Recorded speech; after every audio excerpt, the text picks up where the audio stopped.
Assalamualaikum warahmatullahi wabarakatuh. Perkenalkan, kami dari kelompok 5 yaitu Robinson yang beranggotakan Haura Amanda Putri, Muhammad Rizky Hadinata, Muhammad Afif Haipan, M. Alfaraji, Sepia, Indira Laksmi, Jihan Fitri, dan Imam Akbar.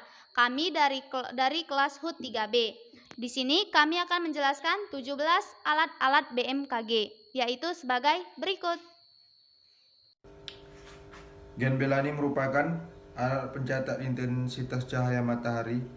Satuan untuk alat ini yaitu Kelvin atau kalori atau sentimeter persegi. Pengukuran dilakukan sekali dalam 24 jam, yaitu pada pagi hari pukul 7 waktu Indonesia. Cara kerja alat ini yang pertama yaitu sewaktu memasang alat di pagi hari, gen belin dibalik sampai cairan yang ada di tabung baret tertampung semua di bola hitam, sehingga cairan dalam tabung baret mendekati nol. Kemudian dikembalikan ke posisi normal, berdiri tegak lurus dan dipasang di tempat semula. Panas yang ditumbuhkan akan menguapkan zat cair dalam bola hitam. Aktinograf bimetal. Aktinograf bimetal adalah alat pencatat intensitas radiasi matahari secara otomatis. Satuan dari aktinograf bimetal adalah kalori per sentimeter persegi atau Langley. Cara kerja dari alat aktinograf bimetal yaitu 1. 2 strip bimetal hitam dan 2 strip bimetal putih melekat pada strip bimetal kopling. 2. Bimetal warna putih mencerminkan radiasi dari matahari. Strip bimetal hitam menyerap radiasi matahari. 3. Jadi apabila suhu naik maka bimetal strip hitam akan melengkung. Kertas grafik dipasang dan diganti setiap sore setiap pukul 18.00 WIB. Candlestick merupakan alat untuk menghitung intensitas cahaya matahari yang menyinari bumi kita. Bagi kebanyakan orang awam, mungkin alat ini sesuatu yang baru, akan tetapi bagi seseorang yang berkecimpung di bidang klimatologi ini adalah sesuatu yang biasa. Bagian-bagian candlestick terdiri dari sebuah kaca masif yang memiliki ukuran diameter 10-15 cm. Fungsinya ialah sebagai lensa cembung yang mengumpulkan sinar matahari ke suatu titik api.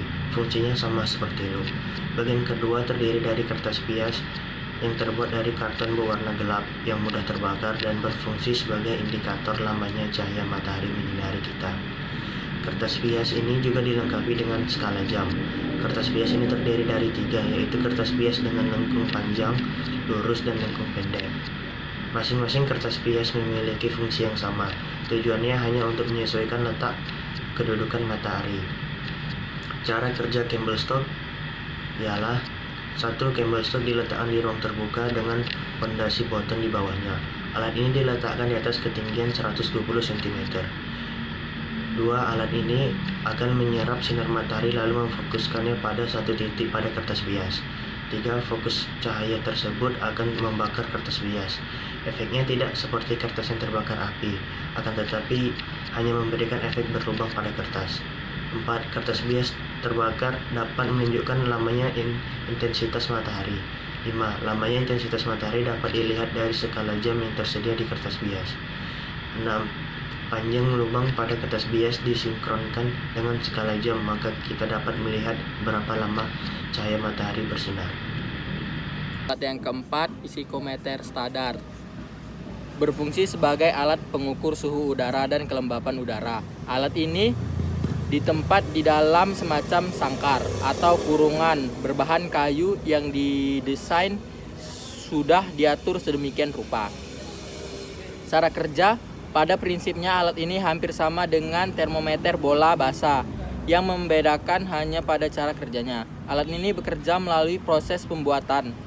Jika suhu naik, air raksa dalam pipa kapiler akan memuat dan bergerak naik. Cara menghitung dengan rumus RH kurang BK kurang BB X tabel suhu udara rata-rata kurang 2 kali jam 7 tambah jam 14. tambah jam 15 pada jadi selisih angka yang diperoleh dari alat itu, maka merupakan besaran kelembapan pada saat itu. Termometer tanah berumput dan termometer tanah gundul, seperti yang disajikan gambar berikut. Termometer tanah berumput dan tanah gundul ini sebenarnya dua alat, tetapi prinsip kerjanya sama.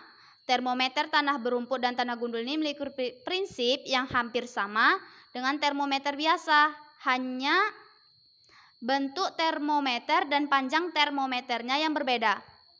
Termometer tanah berumput dilengkapi dengan termometer minimum rumput yang berfungsi untuk mengukur suhu minimum saat adanya embun di pagi hari, yaitu sekitar pukul 7, sedangkan pada termometer lainnya diukur pada pukul 7:55 WIB, 13:55 WIB, dan 17:55 WIB. Cara kerja termometer ini pada prinsipnya juga sama, yaitu jika suhunya naik, maka air raksa dalam reservoir akan naik dan menunjukkan skala pada pipa.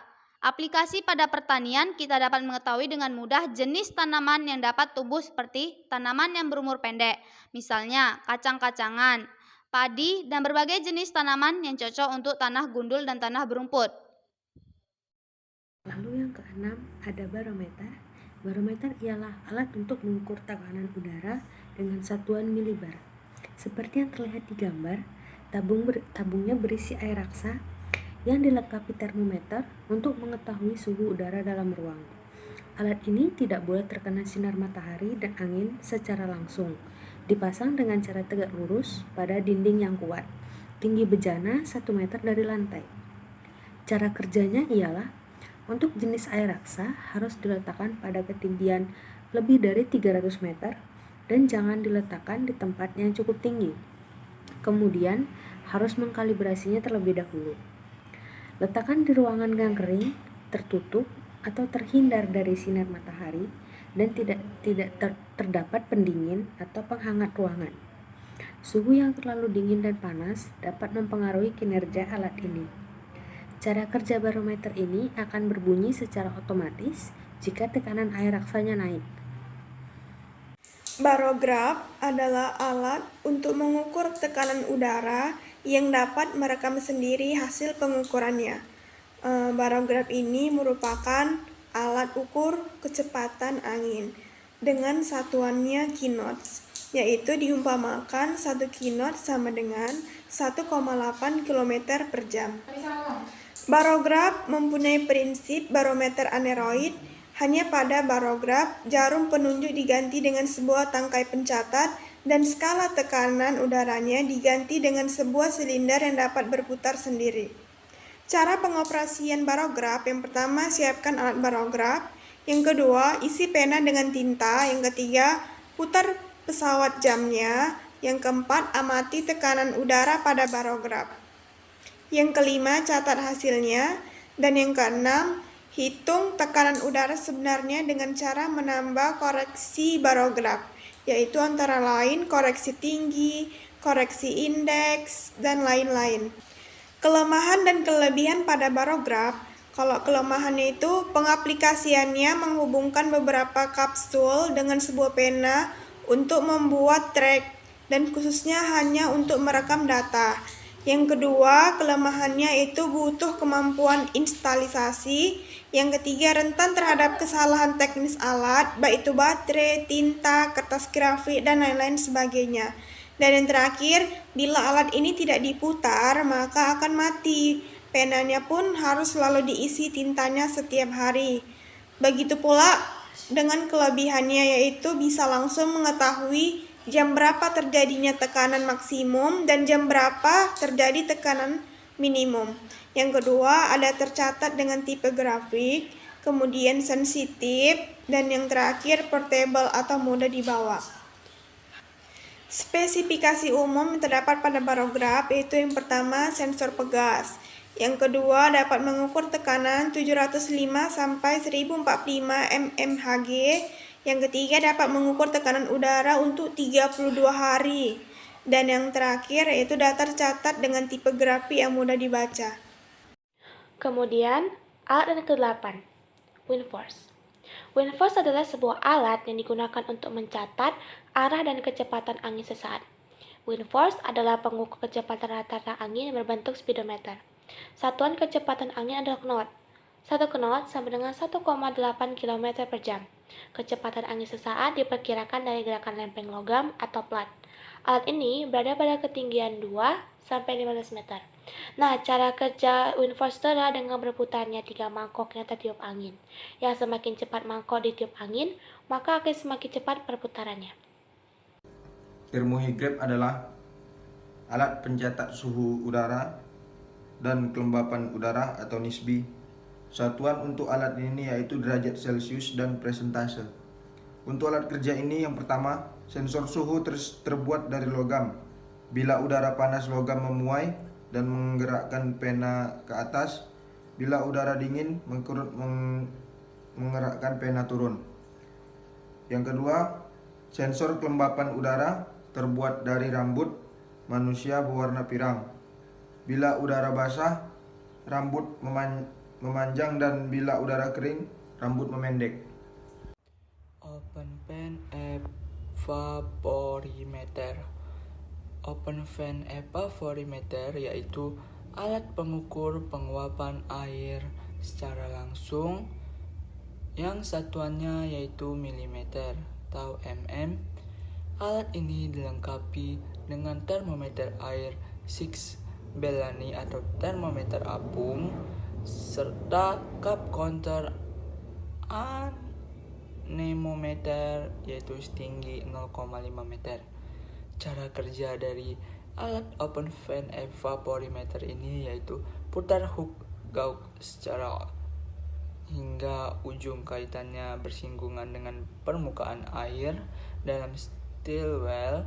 Setelah itu baca skala yang bersinggungan dengan putaran hook gauk untuk memperoleh nilai penguapan selama 24 jam dan digunakan rumus pembacaan 1 dikurang pembacaan 2 ditambah jumlah curah hujan yang diukur dengan pembakaran hujan OPS.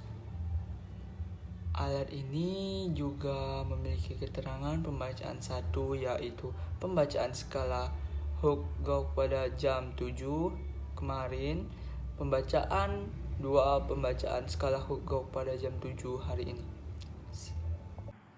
Lalu yang ke-11 ada ombrometer.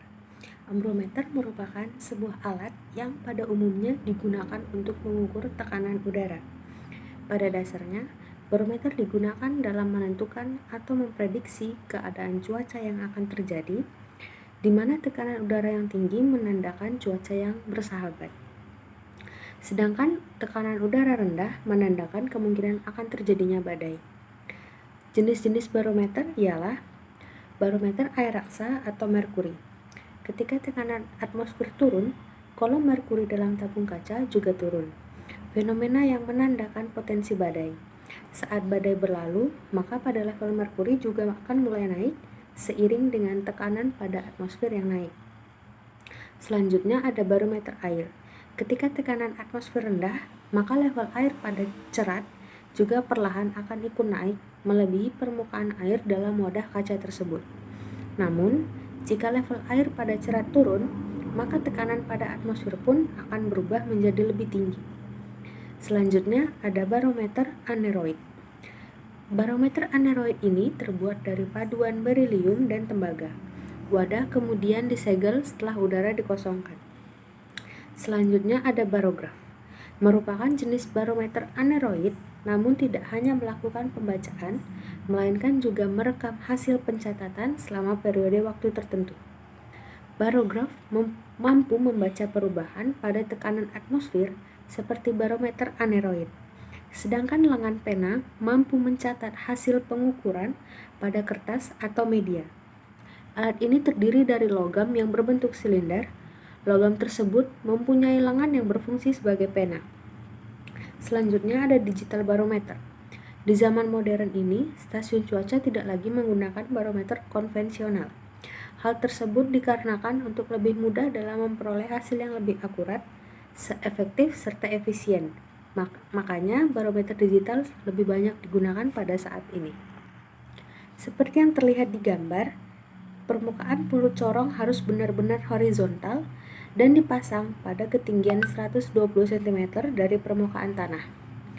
Dan data curah hujan harian didapat dengan membuka keran dan airnya ditampung dalam gelas penakar yang bersatuan milimeter tinggi air. Alat yang ke-12 yaitu type Hellman, pencatat curah hujan otomatis, satuan milimeter atau mm.